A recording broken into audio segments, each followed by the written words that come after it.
할렐루야. 2월 7일 토요일 큐티 합시다 시작합니다. 먼저 받게받는 나라를 위한 기도 오늘 인도네시아입니다.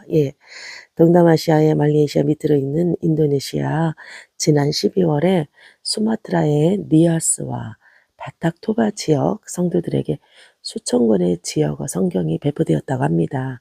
인도네시아에는 700개가 넘는 이 지역어 우리가 원주민 서로 그 나라 그 지역에 있는 원주민들마다의 언어가 있죠.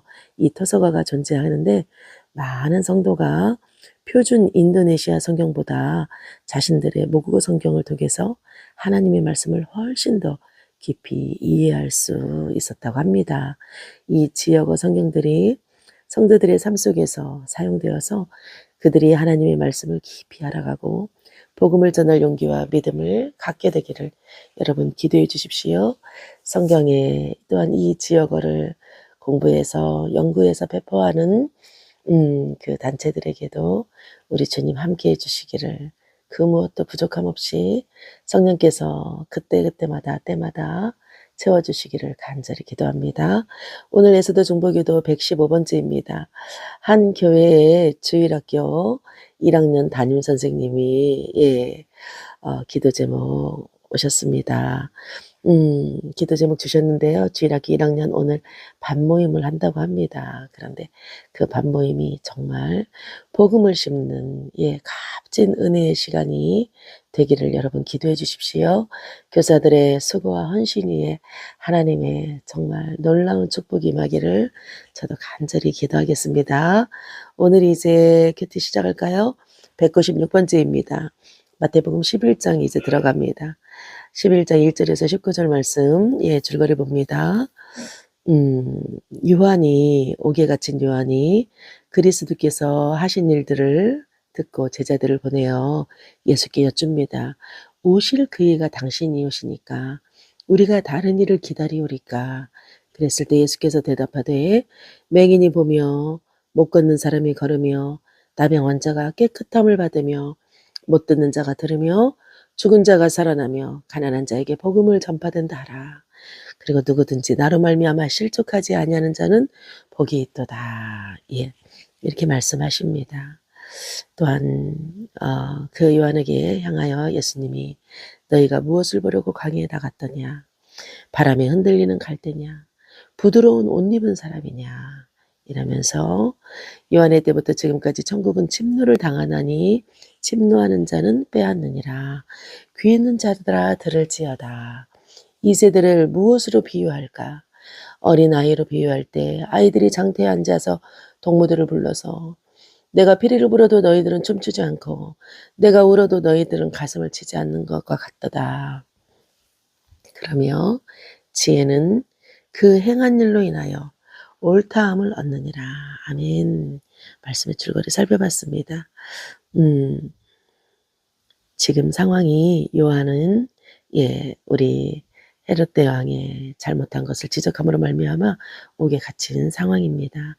옥에 갇혀서 제자들에게 예수님이 당신은 그렇게 금식하면서 당신은 광야에서 살고 세례만 주고 살았는데 예수님은 세리와 죄인들과 친구면서 포도주 마시고 맨날 먹고 노는 것처럼 보인다. 이렇게 가서 전했나 봐요. 그랬을 때 제자들의 일본에서 확답을 얻습니다.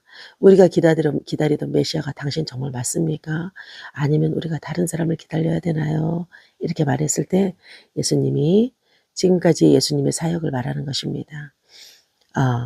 보지 못하는 사람들이 보고 걷지 못하는 사람들이 걷고 이렇게 병에 걸린 사람들이 고침을 받고 가난한 자에게 복음을 전파한다. 그리고 나로 인해 시험 들지 않는 자들 실족하지 않으면 복을 받을 것이다.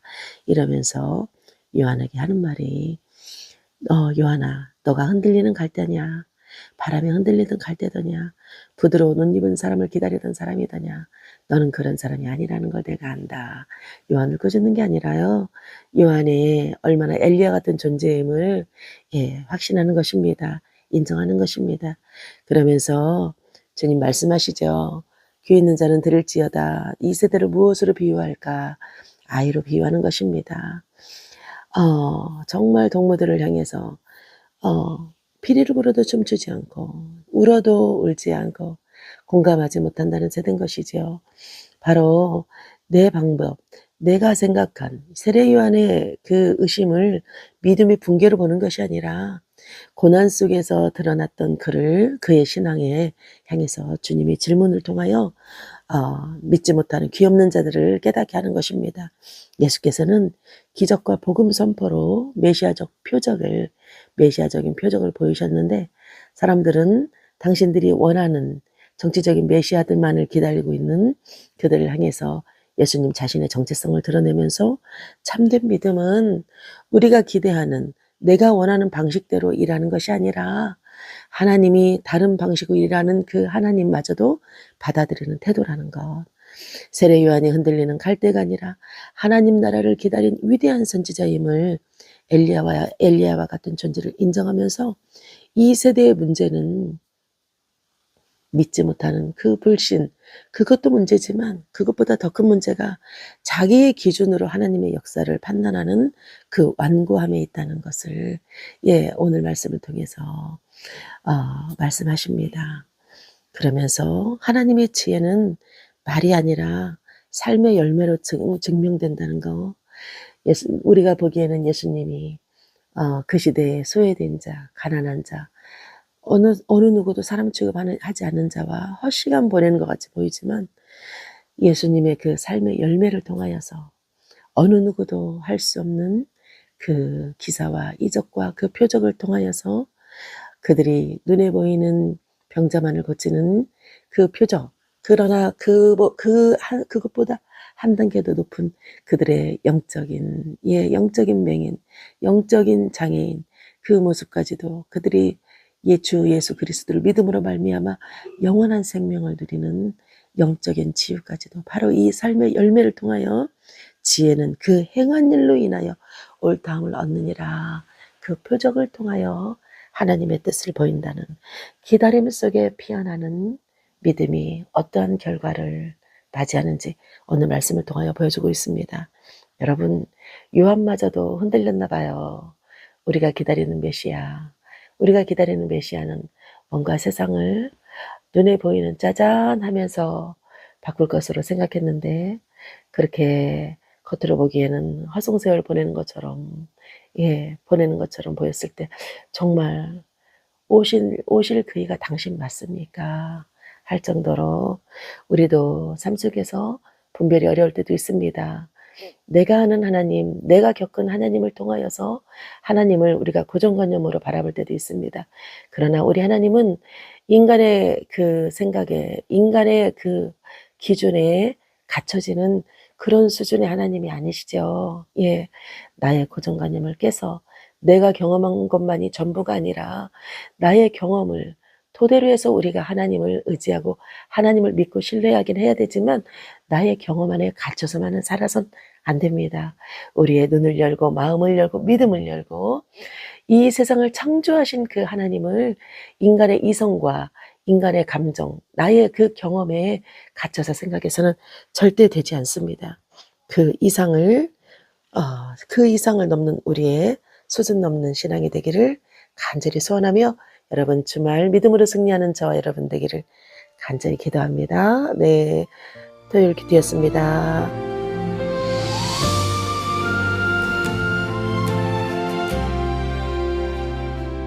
어둠 속에 묻힌 질문 하나 주님께 올려드릴 때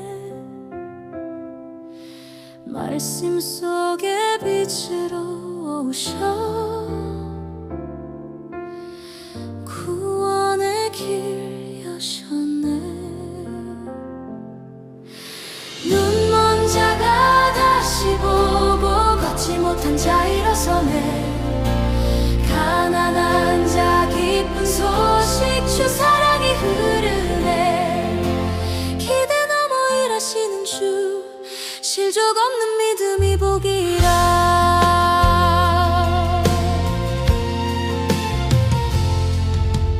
흔들리는 갈대 아니요 세상의 왕도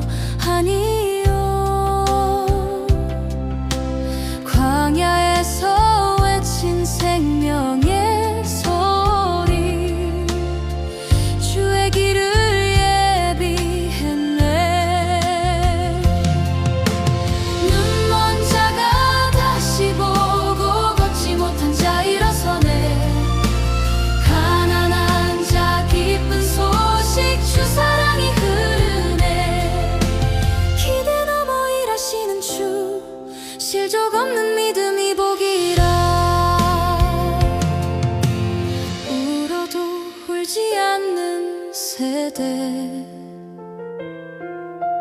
기뻐도 춤추지 않네.